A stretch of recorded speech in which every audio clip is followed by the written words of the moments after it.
Pemberontakan G30 SPKI adalah salah satu peristiwa kelam bangsa Indonesia pada masa-masa awal setelah kemerdekaan.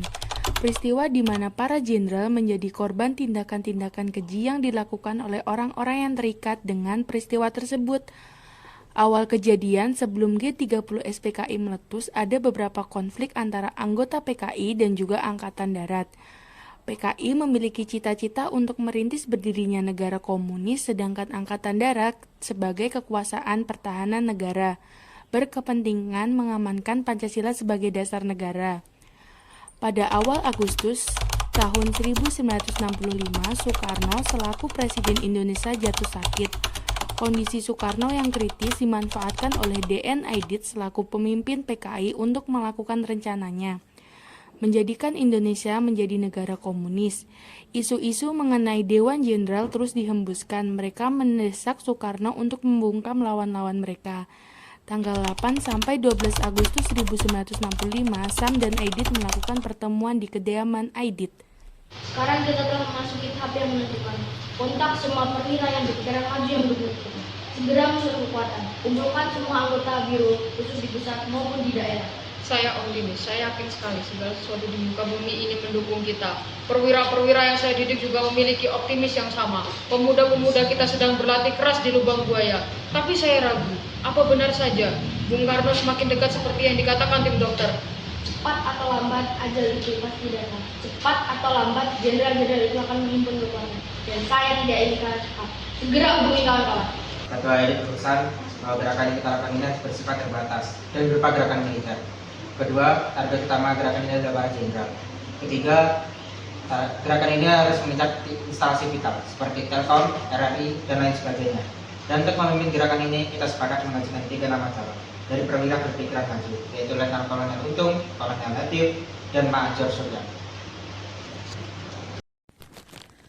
Pada tanggal 28 Agustus 1965, PKI melakukan sidang Politbiro yang hasilnya mengenai PKI melakukan agresi militer, pembagian kerja mengenai operasi militer, komposisi Dewan Revolusi, pengelompokan kader-kader untuk dikirimkan ke daerah, penentuan tenaga cadangan 2.000 orang termasuk yang dilatih di lubang buaya. Pada tanggal 21, 23, 26, dan 27 September, PKI melakukan pertemuan. Mereka melakukan beberapa pembahasan mengenai susunan rencana Syam, antara lain, para jenderal yang menjadi sasaran adalah Letnan Ahmad Yani, Majen M.T. Haryono, Majen R. Suprapto, Majen S. Parman, Brigjen Sutoyo Siswo Miharjo, Brigjen Donald Ifak Panjaitan, Letu Pritandean. Operasi akan dibagi menjadi 3 komando. Komando penculikan dan penyergapan dinamakan pasukan Pasopati, akan dipimpin oleh Letnan Dul Arif yang tugasnya mengambil jenderal hidup atau mati. Komposisi penguasaan kota diberi nama pasukan Bima Sakti yang dipimpin oleh Mayor Udara Gatot Sukrisno. Dan pasukan ini dinamakan pasukan Gatot Kaca. Pada tanggal 30 September 1965, di markas PKI yang terletak di daerah dekat Lubang Buaya, para pasukan PKI bersiap-siap untuk melancarkan aksinya. Penculikan 7 jenderal dimulai pada pukul 4 dini hari.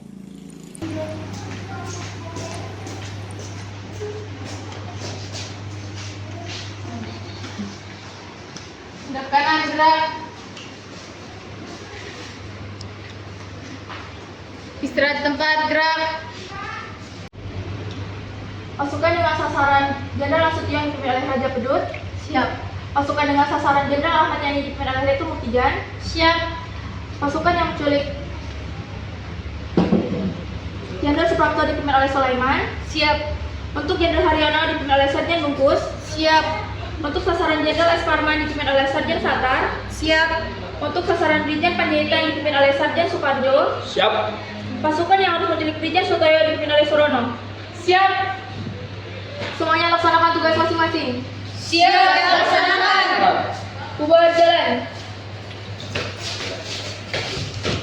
Pada tanggal 1 Oktober 1965 dini hari, para pasukan penculikan 7 jenderal dilakukan secara serentak dengan membagi 7 pasukan yang dikerahkan ke kediaman ketujuh para jenderal.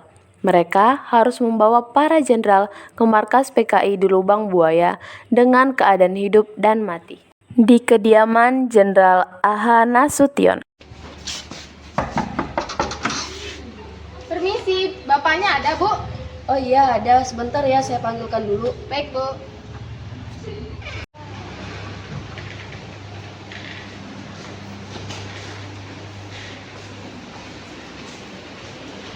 Pak, ada pasukan Cakrawirawa. Cakra. Jenderal dipanggil untuk menghadap Presiden. Tolong cepat, Jenderal. Buka jenderal. Pak, cepat pergi. Maria, pegang nade. Ibu, adik kena. Darat. Aduh. Tandean yang mengakui diri sebagai Nasution dibawa ke markas besar PKI. Bergerak, letakkan senjata. Di mana Nasution? Saya Nasution. Cepat, tangkap dia. Kemudian di kediaman Ahmad Yani. Bapak ada, Bu? Ibu ada di rumah Taman Senopati. Bapaknya ada, Nak. Bobo. Panggilkan Bapak, Nak. Bilang ada tamu. Ayo, Nak. Bu, ke belakang aja ya.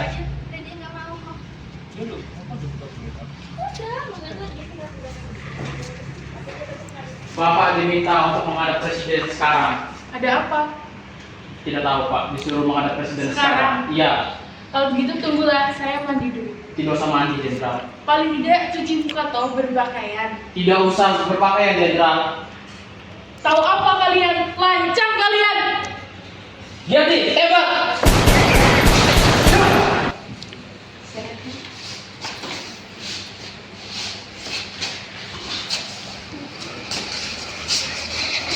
Di kediaman Brigjen Sutoyo. Ya, ada apa? Bapak ada pesanan untuk menghadap Presiden sekarang juga. Udah ada begini, malam-malam begini. Dan ada putusan jenderal. Apa? Batas. Apa arti semua ini? Ini perintah jenderal. Perintah siapa? Putusan kami. Siapa dia? Jalan jenderal. Apakah dan sebagai saya ganti pakaian dulu? Tidak usah. Baik, Pak.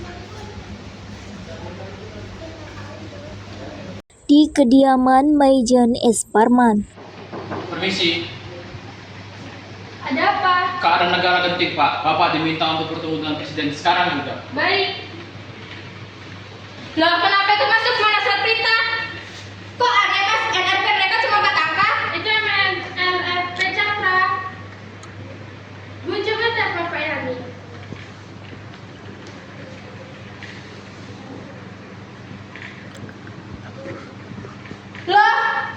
Loh, telepon saya kok diputus, Hans? Pasti sedang difitnah.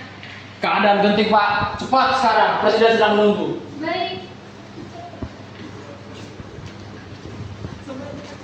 Di kediaman Maijen Suprapto.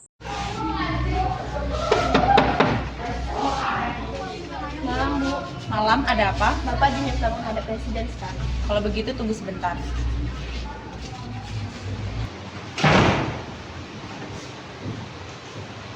Pak,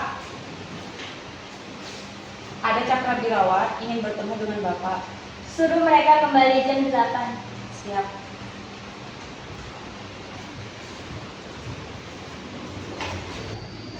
Kata Bapak, suruh kembali jam 8.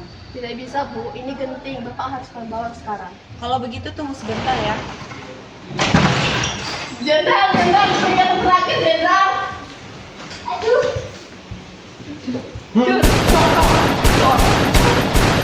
Bawa dia.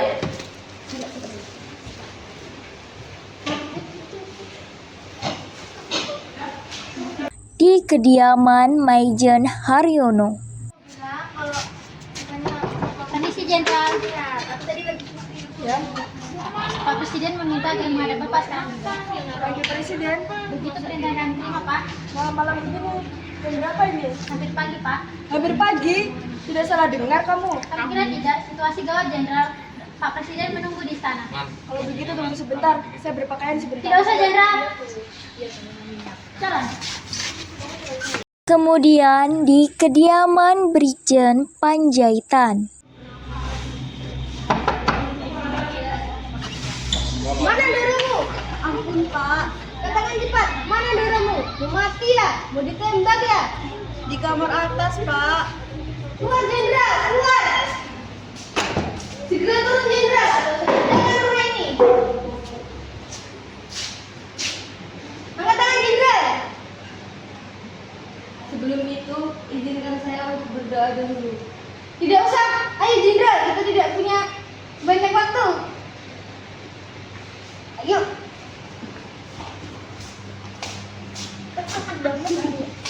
Ketujuh jenderal pun dibawa ke lubang buaya, 4 orang dalam keadaan hidup dan 3 orang dalam keadaan mati. Mereka yang hidup disuruh menandatangani sebuah pernyataan mengenai Dewan Jenderal. Ini ada surat pernyataan dari Dewan Jenderal. Ayo, akui Dewan Jenderal itu ada. Tidak. Darah itu merah, Jenderal, seperti amarah. Mana Nasution? Jawab. Penderitaan itu pedih, Jenderal. Sekarang ayo coba rasakan cilatan ini. Masih belum mau bicara. Belum juga. Bicara. Ayolah bicara, setan. Belum juga bicara. Masih mau tutup mulut. Masih gak mau ngomong. Silakan teken surat ini atau Arif yang bicara. Dijakan.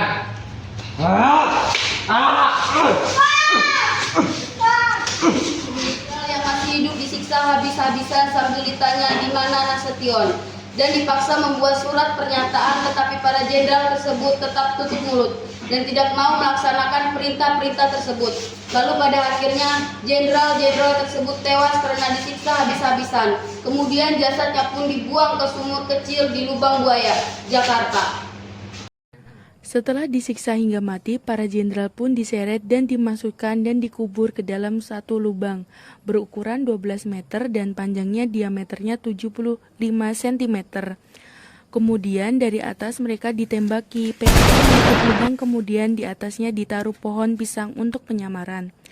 Pagi berikutnya, anak buah Letnan Kolonel untuk mengambil alih kantor RRI dan memaksa staf di sana untuk membaca pidato Untung yang menyatakan bahwa G30S telah bergerak untuk mencegah kudeta oleh Dewan Jenderal dan mengumumkan pembentukan Dewan Revolusi, anak buah G30S PKI. Prajurit, tolong panggilkan kedua presiden kita. Siap, Jenderal. Siap.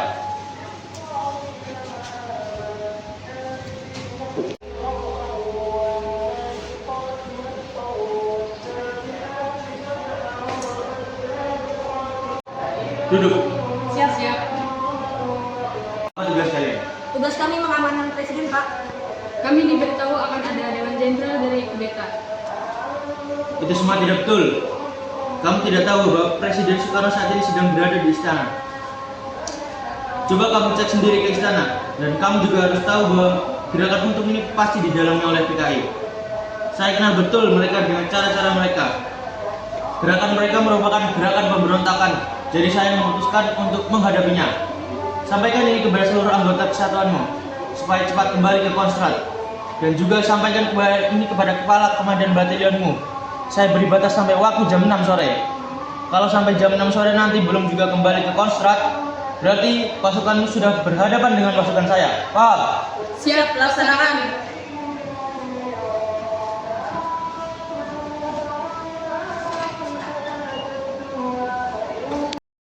Soeharto menelpon semua panglima. Apa Panglima sudah mengetahui terhadap tokoh-tokoh pimpinan Angkatan Darat mereka yang telah diculik oleh gerakan yang dipimpin oleh Untung? Saya memberitahu bahwa saya telah mengambil komando dan mengambil pimpinan agar tidak terjadi kekosongan kekuasaan dan jangan sampai ada gerakan tanpa sepengetahuan Panglima. Baiklah. Soeharto pun meminta Kolonel Wahono untuk membuat radiogram bahwa 30 September telah terjadi pengembalian kekuasaan secara paksa oleh gerombolan pemberontak Gerakan 30 September. Tak lama kemudian, para pemimpin kudeta melarikan diri dari Halim dan pasukan Soeharto merebut kembali pangkalan udara tersebut. Beberapa waktu kemudian, pasukan di bawah kepemimpinan Soeharto menyerang sebuah markas G30S PKI. Sementara tentara yang berafiliasi dengan PKI melawan, pimpinan partai lolos dan melarikan diri, berencana untuk melanjutkan perjuangan mereka di bawah tanah. Sukitman tidak dibunuh oleh PKI dan berhasil meloloskan diri dari lubang buaya. Lalu ia menemui Soeharto dan memberitahukan di mana lokasi lubang buaya. Pada hari tanggal 4 Oktober, kita bersama-sama dengan mata kepala masing-masing telah menyaksikan suatu pembongkaran daripada penanaman jenazah 6 jenderal kita dengan satu perwira pertama dalam satu lubang